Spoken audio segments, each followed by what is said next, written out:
আজকে যুবদল কেন্দ্রীয় সংসদের পক্ষ থেকে থাকবে ভোলা জেলা শহীদ ওমর ফারুক ভোলা জেলা চক্রান্ত চলছে যে দেশে আবার একটা অস্থিরতা সৃষ্টি করবা, দেশে একটা ষড়যন্ত্র তৈরি করবা যেন বাংলাদেশে গণতন্ত্রের ট্রানজিশন সঠিক মতো না হয়। কিন্তু আমরা বিশ্বাস করি বাংলাদেশ জাতীয়তাবাদী দল, যুবদল, ছাত্রদল যতদিন তারা টিকে থাকবে ততদিন এই দেশে এই গণতন্ত্রকে ধ্বংস করবার কোনো শক্তি কখনো জয়ী হতে পারবে না।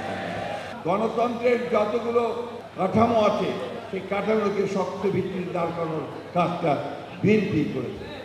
অর্থনীতিতে যে পরিবর্তন, অর্থনীতিতে যে উন্নয়নের লক্ষ্য সেটাও করেছে এই বিএনপি দেশনেত্রী এবং তাদের নেতৃত্বে এবং আমাদের নেতা যারা আমাদের শহীদ প্রেসিডেন্ট জিয়াউর রহমান সাহেবের নেতৃত্বে।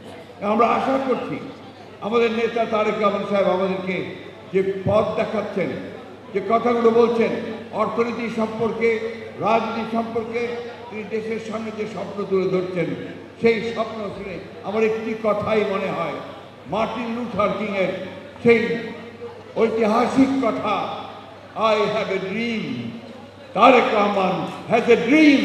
ইনশাল্লাহ সেই ড্রিম নিয়েই আমরা সামনের দিকে এগিয়ে যেতে পারবো এবং আমরা জয় করব। উই শ্যাল ওভারকাম ইনশাল্লাহ। গণতন্ত্রকে প্রতিষ্ঠা করার জন্য একটা সুবর্ণ সুযোগ, এই সুযোগ নষ্ট করার জন্য আজকে সরকারের মধ্যে, সরকারের বাইরে,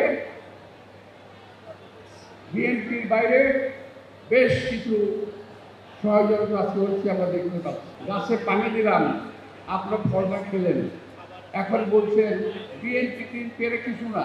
দেশের মানুষ 17 বছর আন্দোলন করেছে কিন্তু ভোটের জন্য। এই ভোট এই সরকারের কাছ থেকে আমরা আদায় করেই থাকি। বান্ডেল থাকলে প্রতি সেনমানিতে টাকা বাঁচবে। বিকাশ সেনমানি বান্ডেল কিনে জিতুন প্রতি লেনদেনে। আল্লামা শেখ রহমত বাংলাদেশের দুটোই ছিল। বিএনপির নেতৃত্বে গত 16 বছর বাংলাদেশের মানুষের হৃদয়ে গণতন্ত্র পুনঃপ্রতিষ্ঠিত করার আকাঙ্ক্ষা জাগ্রত করেছিলেন। জুলাই আগস্টে বিএনপির 422 জন শহীদ হয়েছেন, এর মধ্যে যুবদলের 78 জন। আমরা এই 78 পরিবার এখানে উপস্থিত আছেন। আমরা আপনাদের পরিবারের পাশে সবসময় থাকার চেষ্টা করব, আমাদের সাধ্য মতো আমরা আপনাদের পরিবারের পাশে থাকবো ইনশাল্লাহ। এই যে বিএনপির একটি পরিবার, সেই পরিবারের প্রতিটি সদস্য গত 16 বছর ধরে এবং জুলাই গণ অভ্যুত্থানে ত্যাগ, তিতিক্ষা, সংগ্রামে নেতৃত্ব দিয়েছে। এই গণ অভ্যুত্থানের মূল আকাঙ্ক্ষা ছিল সেই গণতান্ত্রিক বাংলাদেশ প্রতিষ্ঠা করা, যার মাধ্যমে প্রয়োজনীয় সংস্কার হবে, রাষ্ট্র ব্যবস্থার পরিবর্তনের মাধ্যমে একটি জবাবদিহিমূলক সংস্কার হবে। বিএনপির যতবারই দেশের হাল ধরার মতো ক্ষমতায় আসতে হয়েছে, তার আগে দেশটা ধ্বংসস্তূপে পরিণত হয়ে গেছে। কারণ অর্থনৈতিক মুক্তি যদি না থাকে, যতই কেতাবি সংস্কারের কথা যত সুশীল সমাজে যেভাবেই বলা হোক না কেন, আদতে দেশের কোনো সংস্কার হবে না।